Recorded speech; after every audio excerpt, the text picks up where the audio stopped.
Hello. Nothing from David. Good day to you all. Nothing from David. I was just good day, I said, Chris. Good day, David. I was just noticing that the record button for my Zoom has been replaced by an artificial intelligence companion button, and the record button has been moved somewhere else. Well, is that really you, Chris, or are you an AI avatar? Maybe all three of us are an AI avatar. Rev Chat is a replacement to AI. Wow. Gosh. Or could we say, no, you had your replacement to AI because it's the real intelligence. Ooh. I say you had your avatar a few weeks ago, didn't you, Debs? You were a dog. I was a dog, as you keep reminding me, David. Yeah, you do take it the wrong way. You're such a sensitive sunflower, aren't you? I am, yeah. I try not to call anybody a dog, but you've done it again. There we are. Well, what a week. It's pouring down the rain here. I got soaked this morning with the dog going out. It's really, really wet, yeah. No wind, though. We've got no real wind. They keep threatening wind again, don't they? But well, it's meant to be Storm Debbie, or it has been Storm Debbie. I think that's a very poor name for a storm. I think it's just about right myself. I mean, wet and windy, you think? Well, it's a wet name. I think Deborah. I think they should have been Storm Deborah. That's a bit more. We had Deborah not long ago, didn't we? Oh, did we? Oh, well, yes, Debbie. This one's been named by the French weather forecaster. That's why. Oh, I see. Yeah. Apparently so. Well, there we are. Chris, are you having a good week so far? I'm having a pretty good week. I thought Deanery Synod went very well. Talking about how to make Jesus known. Yeah. I heard good things. I'm sorry I wasn't there. Oh, yeah, I thought, even Janet thought it was a good meeting. There weren't many there. Janet told me that we got 37 elected lay members to Synod, and there were 13 in attendance. Ooh. 10 had sent apologies, which meant that 14 hadn't even interacted. Oh. And we had other visitors because it was an open meeting. And I thought the conversations were very generally positive. He addressed two things, because we had a question asked under any other business about the new share apportionment, and he addressed that fully towards the end, which I thought was very honest the way he did it, and it was good. And the talking, about making Jesus known, there was a lot of interest, and I thought it was good. I thought it was good. So the next one will be at Latch in February, so come for your bacon butty. And just if anybody's watching from Symonsbury, this isn't your vicar, this is Deb's, but your vicar's also with us. That's true, isn't it, Chris? Are you the vicar of Symonsbury? Yeah. Oh. Just in case anybody doesn't know Chris in Symonsbury, you can see him now. There we are. Hurrah. Hurrah. Yeah. But there we are. So we've got a reading from Matthew. What was that, Chris? I said, and many other places as well. Yes. Yes. Starring in many places. Yeah. Yeah. All of us star in many places. That's the problem. Yeah. So what's the gospel reading for our service? Or are you jumping straight to our Paws? Oh no, I'm just It's a parable you don't like, Deb, apparently. No, it's not that I guess I find it, I think it can be interpreted in a very one-dimensional way. So yeah. We'll be looking forward to finding out how your one-dimensional way goes in a moment. Okay. Are you ready for a pause then, David? Yeah, well, the dog's ready for 4 paws, but I'm ready for 8 paws, so that's good. Like 4 paws or 8 paws?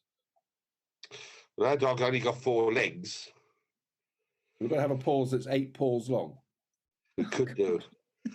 I'm getting more confused by the moment, Deb. Don't worry, dear viewer.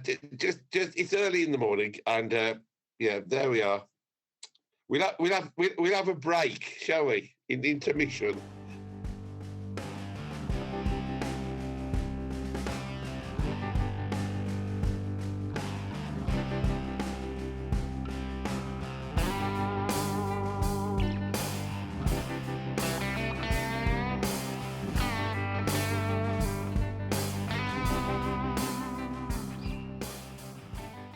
So, reading from Matthew chapter 25.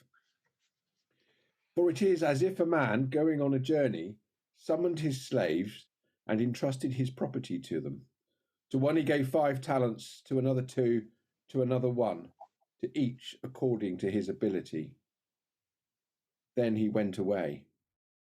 The one who had received the 5 talents went off at once and traded with them, and made 5 more. In the same way, the one who had made 2 talents made 2 more talents. But the one who had received the 1 talent went off and dug a hole in the ground and hid his master's money. After a long time, the master of those slaves came and settled accounts with them. Then the one who had received the 5 talents came forward, bringing 5 more, saying, Master, you handed over to me 5 talents. See, I have made 5 more talents. His master said to him, Well done, good and trustworthy slave. You have been trustworthy in a few things. I will put you in charge of many things. Enter into the joy of your master. And the one with the 2 talents also came forward, saying, Master, you've handed over to me 2 talents. See, I have made 2 more talents. His master said, Well done, good and trustworthy slave.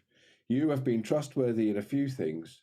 I will put you in charge of many things. Enter into the joy of your master. Then the one who had received the 1 talent also came forward, saying, Master, I knew you were a harsh man, reaping where you did not sow and gathering where you did not scatter seed. So I was afraid, and I went and hid your talent in the ground. Here, you have what is yours. But his master replied, You wicked and lazy slave. You knew, did you, that I reap where I did not sow and gather where I did not scatter? Then you ought to have invested my money with the bankers, and on my return I would have received interest. So take the talent from him and give it to the one with the 10 talents. For to all those who have, more will be given, and they will have an abundance. But from those who have nothing, even what they have will be taken away. As for this worthless slave, throw him into the outer darkness, where there will be weeping and gnashing of teeth. That made me think of the £10 you got off the bishop, David. It does. It does. An awful lot, though, lately of weeping and gnashing of teeth in the outer darkness, haven't we had? We certainly have, yeah. Yeah. Yeah, the £10 from the bishop did very well because it raised just over £1,000. And I've been able to use it. I've still got some left. I've been able to help people who need help in small ways, because £1,000 sounds a lot, but doesn't go a long way. So I've been able to help people in small ways, which has been good. Well, you're a good and faithful servant. I tried to be, Deb. I tried to be like we all do. You're going to have my £10, because mine will be taken away. Well, give it to David. You're just a lazy servant, obviously, as you found out at your PCC meeting the other night. So I wouldn't want too much. No, it's interesting. I can see why you don't like the story, because it smacks a little bit of not so much entrepreneurialism, but of a harsh business sense. We've made more money for you, so you're okay. But what makes me smile is the one with the 1 talent has a bit of a downer on everybody, and he doesn't feel very worthy because he's only been given 1 talent compared to the others 10 and 5. So he already feels in a bad way because he's angry that he hasn't been treated the same. But you'd have thought, knowing that he felt that bad, he would try to do something to please the bloke, wouldn't you? Yeah, well, he didn't engage at all. I mean, I guess, obviously, I don't think it is just talking about business acumen, but because it's couched in those terms, and it's a big thing, isn't it? Growth, you know, Yeah. the whole notion of growth. I mean, can we always have growth economically? But growth personally is different. So I guess, you know, it's easy. It feels very harsh, doesn't it? But I mean, the last person just assumed that everything was bad, so they didn't even bother to take part. Didn't bother, no. And then he was surprised when the bloke got nasty with him. Yeah. But the bloke getting nasty with him, having done a school assembly on encouragement yesterday, is actually going to be less enthused to do anything better next time. Well, he's going to be in the outer darkness, so. Being gnashed by teeth. You know, yeah, and I was just trying to think, you know, if you did it all again, the one with 10 would work even harder because of the rewards he got. Because he got 11, he went from 5 talents to 11, and the one who had his talent taken away, he isn't going to bother trying because he's going to be unenthused next time. Yeah, I think the saying that's difficult is those that have much will get more, and those that have little, even the little will be taken away. I think that's a really difficult, saying, and it probably does need unpacking because it goes against what we know about Jesus. So it's not to do with those that have little wealth.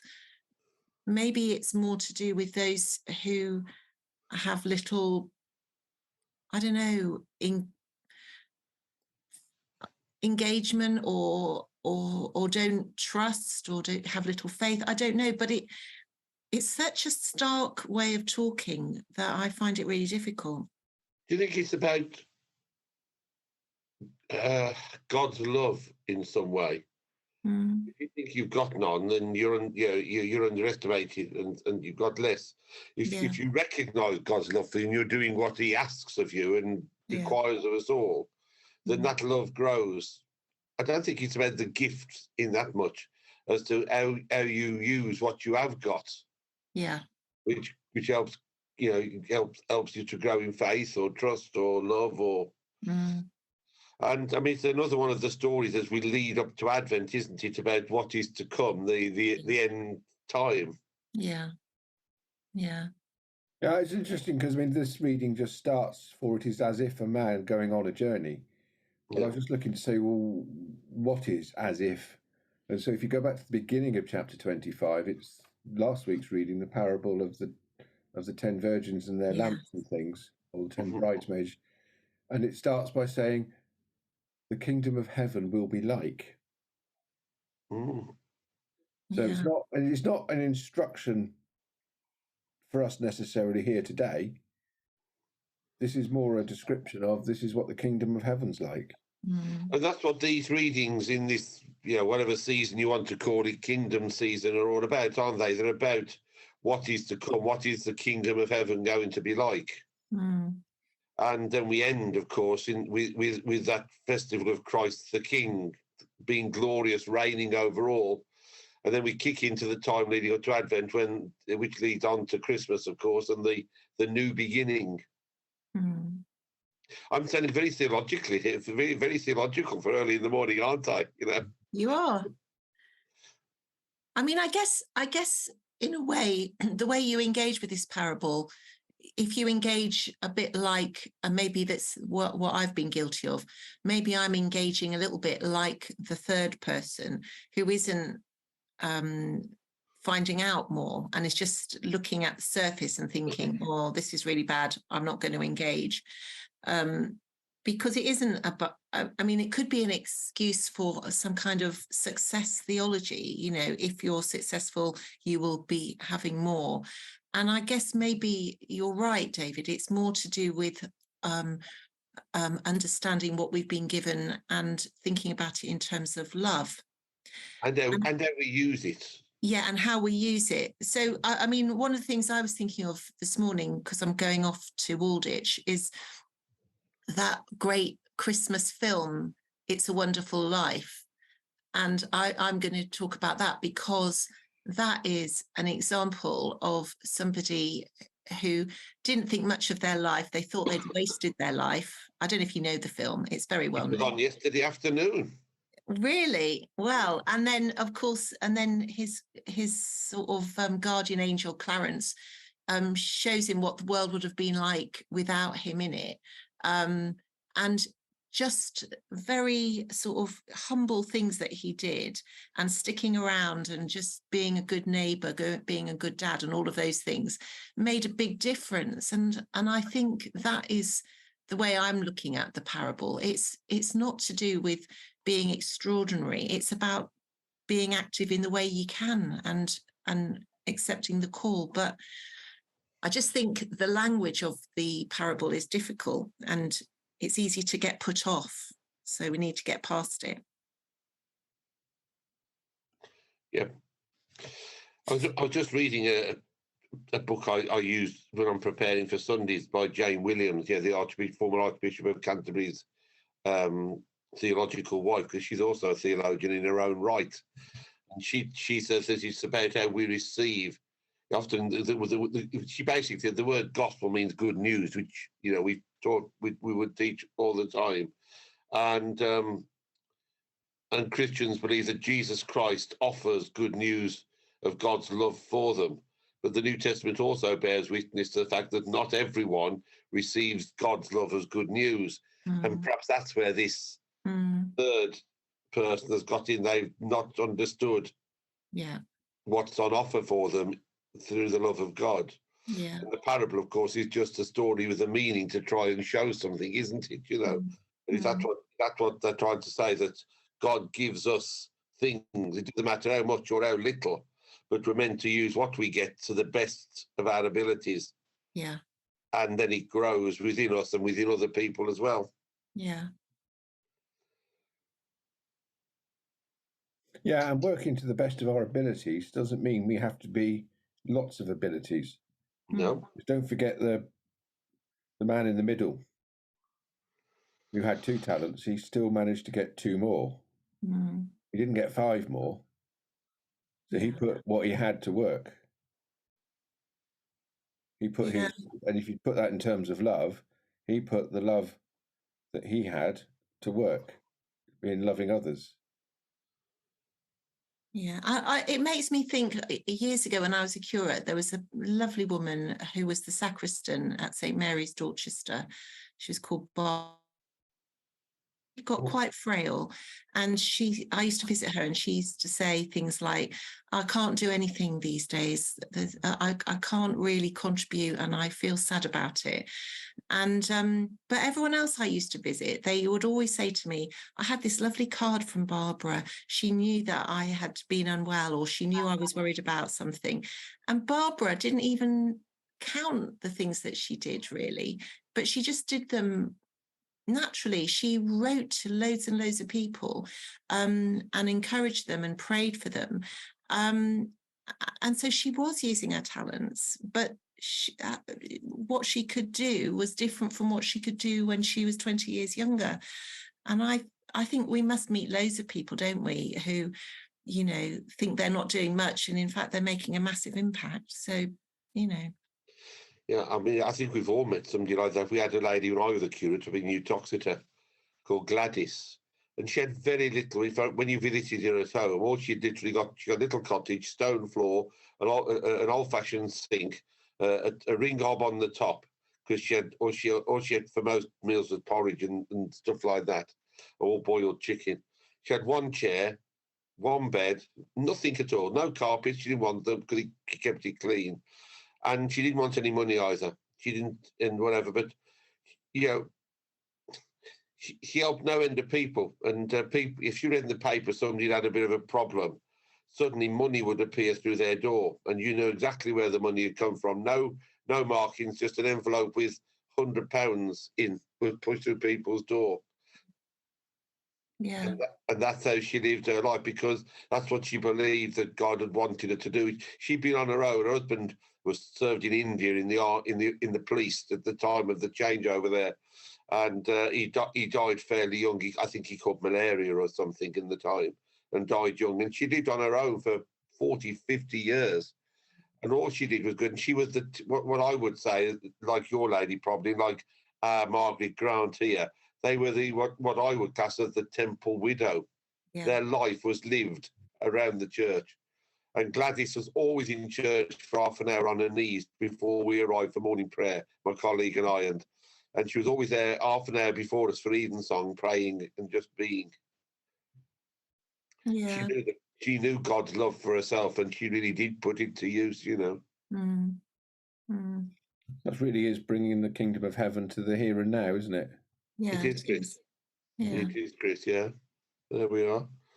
Well, dear viewer, I hope that helps. And, read the story for yourself, Matthew 25, verses 14 to 30. And we'd love to know what you think it could be about. If you don't agree with us or you've got a different idea, we'd love to hear from you.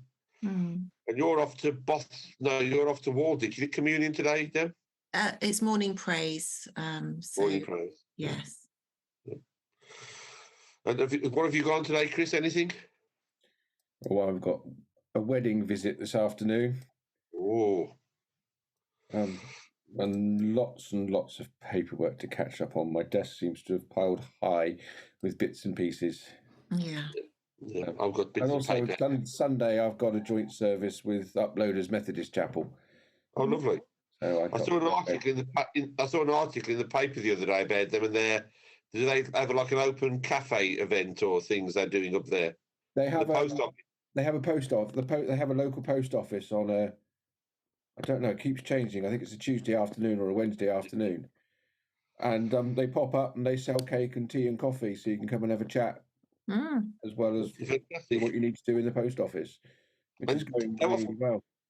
Do they have services every week up there, Chris? I don't know, to be honest. I should. Apologies. Because a lot of the small chapels, like the one we've got at Netherhay in Drimton Parish, they tend to do most of the services by themselves, but they keep the light shining, which is great. Yeah. Well, there we are. Well, are we all together again next week? Nobody's away on a retreat or swimming in the sea, or good. No. You'll be preparing for your interview soon, won't you? Not your interview personally. You will be interviewing for a new colleague.